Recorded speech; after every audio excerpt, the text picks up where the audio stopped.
Welcome to A Call to Action, a series presented by Great Eastern Radio and Brattleboro Community Television. We're covering many different topics, like what our next election will look like, to a community approach to dealing with the pandemic. Today, we're speaking with Ann Galloway, who is the founder and editor of Vermont Digger and also the executive director of the Vermont Journalism Trust. Vermont Digger is currently running a drive to donate 3,000 masks to area hospitals all throughout Vermont by the month's end. And welcome to A Call to Action.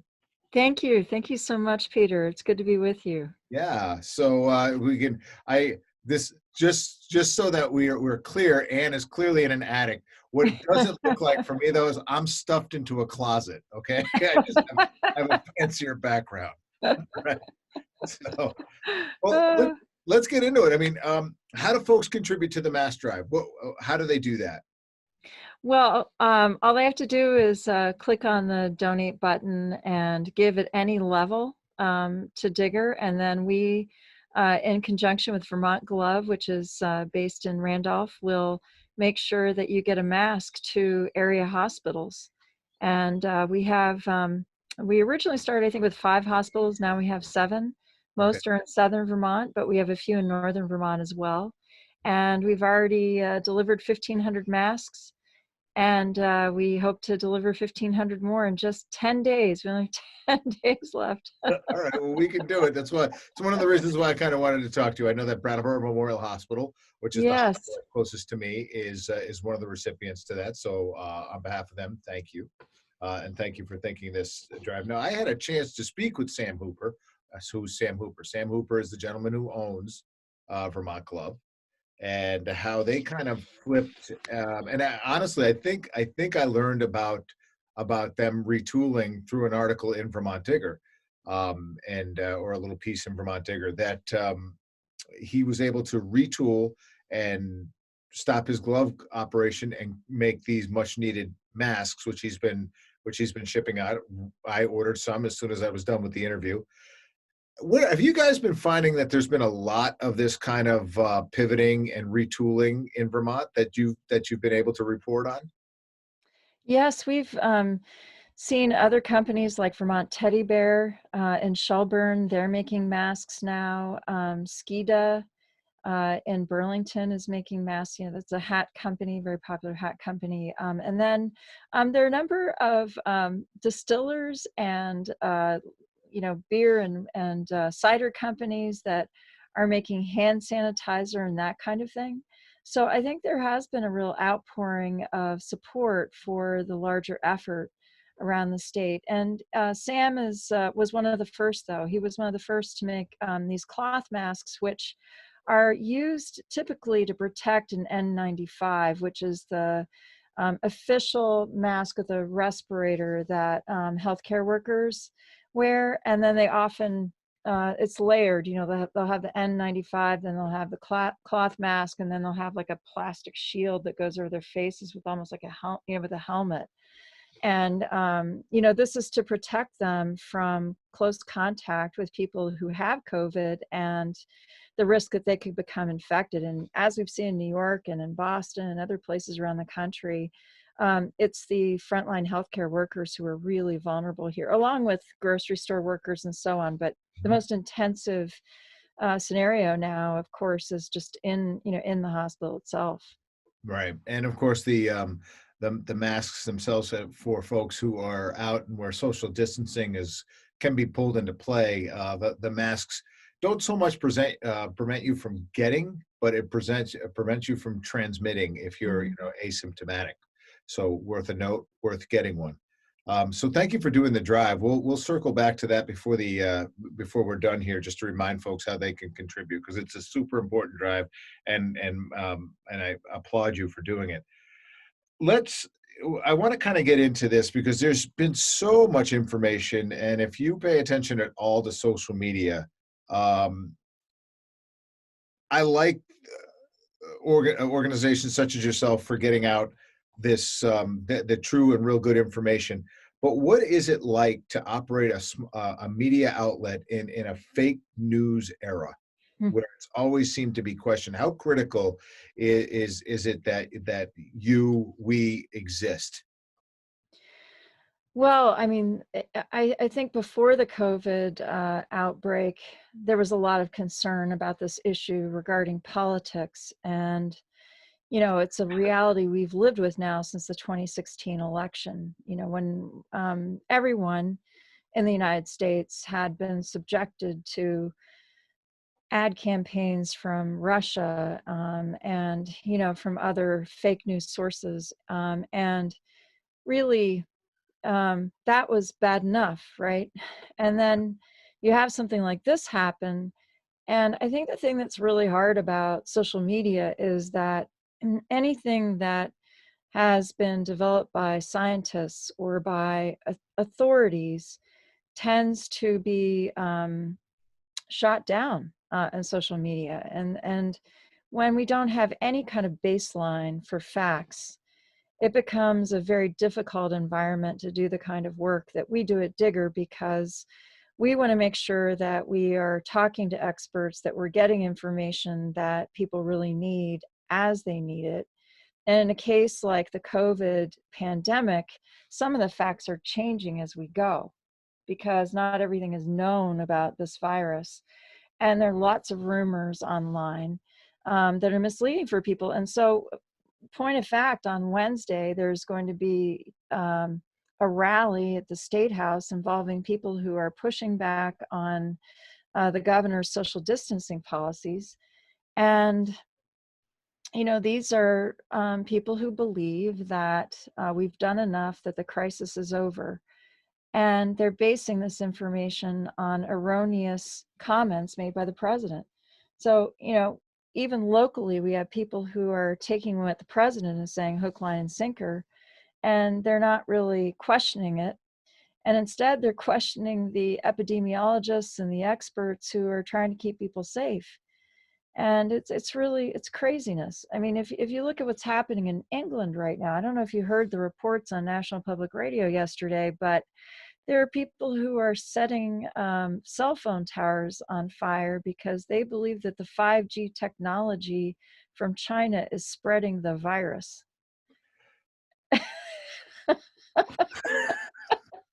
I know, it's just right. I'm glad I missed that one. But I mean, it's so sad because Oh, these are people who they're saying, they're basically pushing these ideas with so much sincerity, and yet it's completely wrong and it's adding to the problem. right.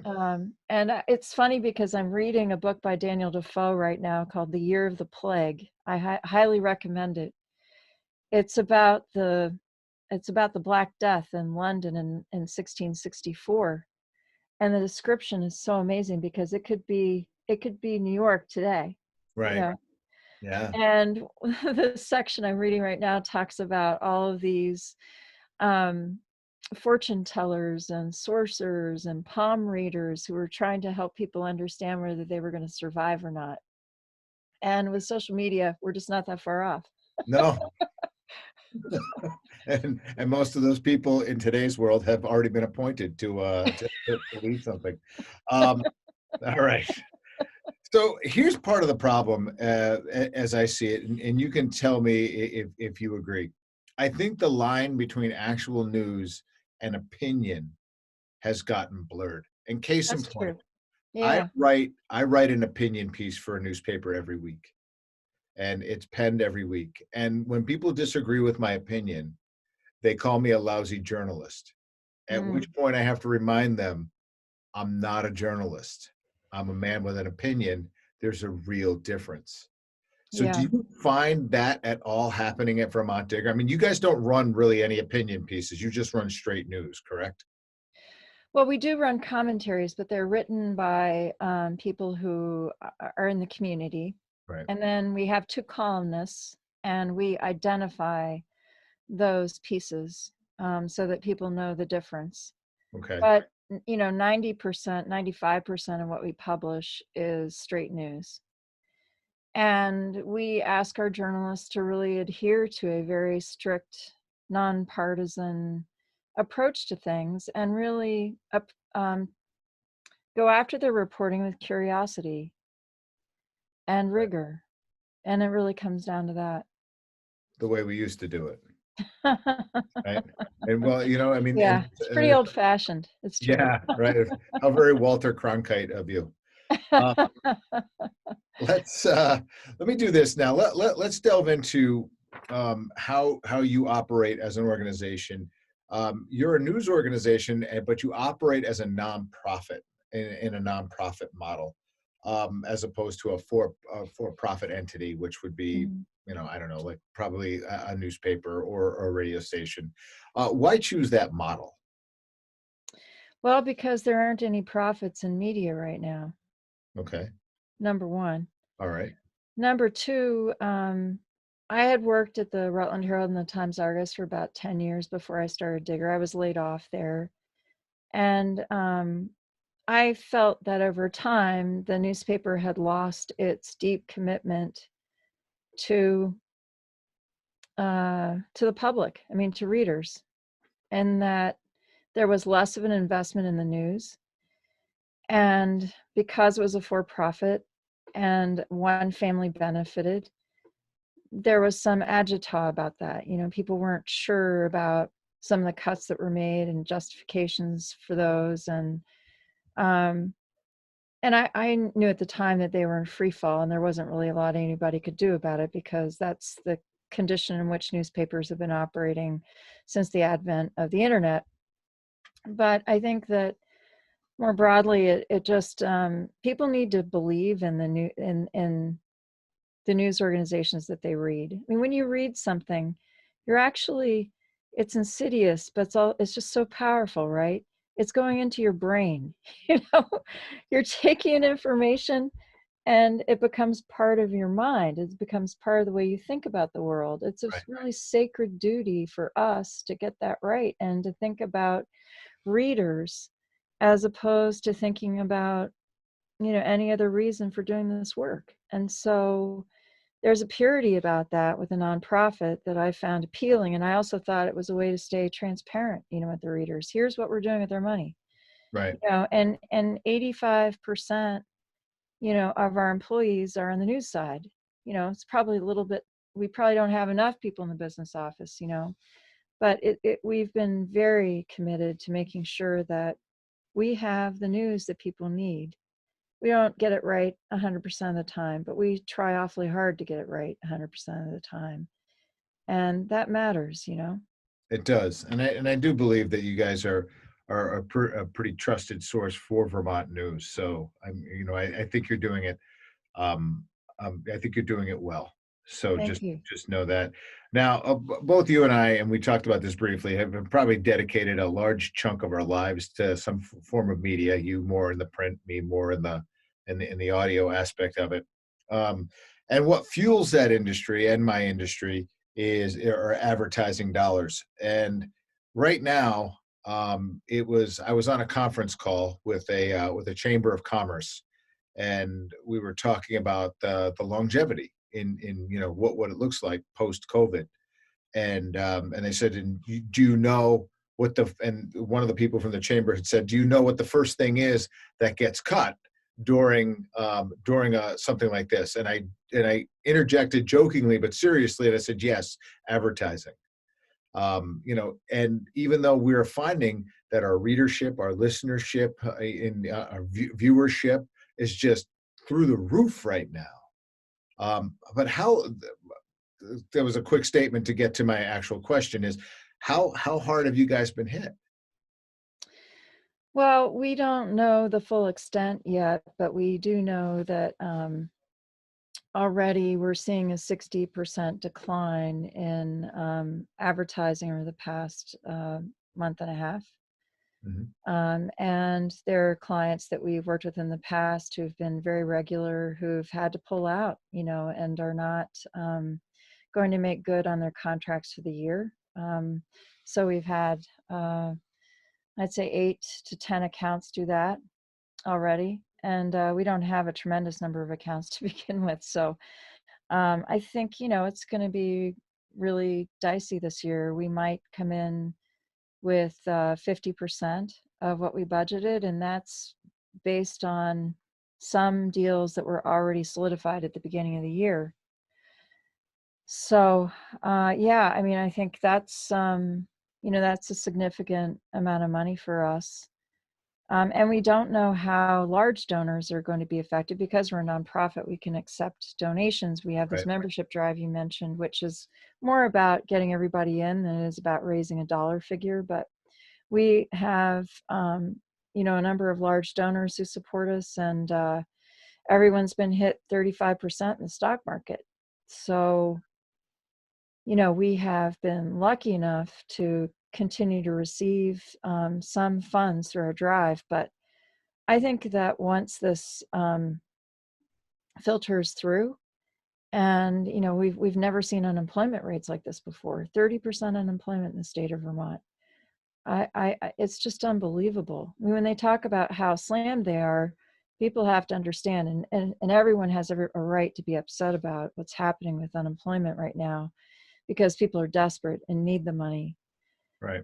But the state has never seen anything like this before. No state has. We're talking about in the last recession, I think there were around 3,500 people, 3,500, 4,000 people who were out of work at any given time, getting claims.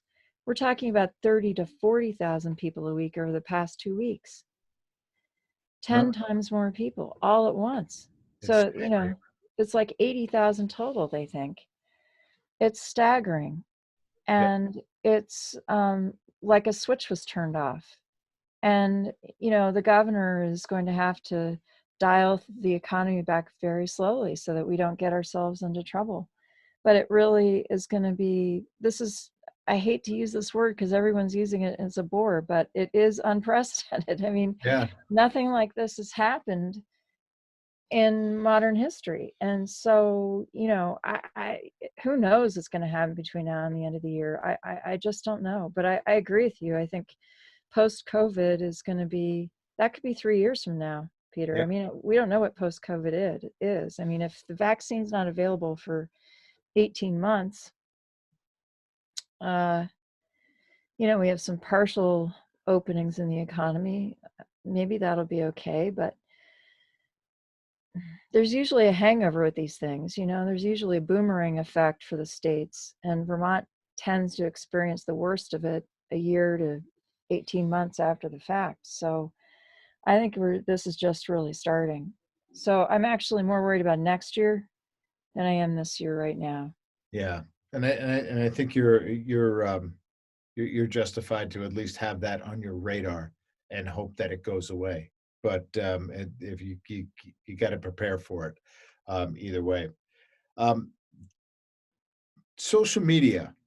I have seen social media be good. I've seen social media be bad, mainly be bad, because it seems to fuel a lot of unnecessary arguments based off of the headlines that are published on social media. I noticed that when you guys do a headline, it is to grab somebody to read them, but I find that headlines that are written by actual news organizations tend to have more news and less bait in them. Is that by design for you guys? Well, yeah, I mean, we want people to read the headlines, obviously, but we Right. also don't want to overstate the case. Mhm. So So, it's tricky. I mean, I think, on the one hand, you want to draw the reader in, mhm. and so, but we don't want to go too New York Post, you know, Yeah, fun as those headlines are. come on. Good, good. Page six sells, lady. Uh, um, well, let I think we've talked quite a bit about like how do Vermonters and how do media outlets recover post COVID, and I think we've kind of we've laid into that. But do you think there's anything that we might have missed? Well, I think that this period is especially difficult for newspapers that are still printing. And so I think that we could see a real shift statewide there. I mean, a lot of local news organizations may fully transition to the web during this period. I think that seems likely, depending on how long this lasts. the trouble with that, and the reason why local newspapers have resisted going fully online, is because it's actually harder to make money online than it is in print.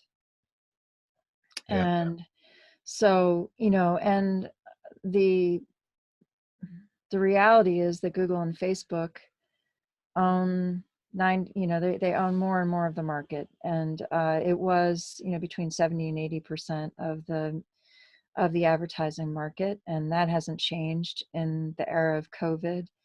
And so shifting to the web as a news organization is very difficult. And that's another reason why we're a nonprofit, because it just isn't possible to make up the difference with online subscriptions and with online advertising. Right. Right. So, yeah, it's just magnifying the reality that we were all dealing with before. It's just intensified the whole thing.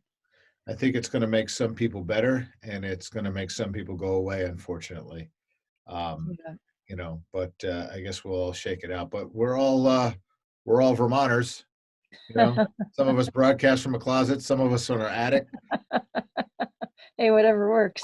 all of us wearing some form of plaid. Yeah, It's I got good. my plaid out. There we go.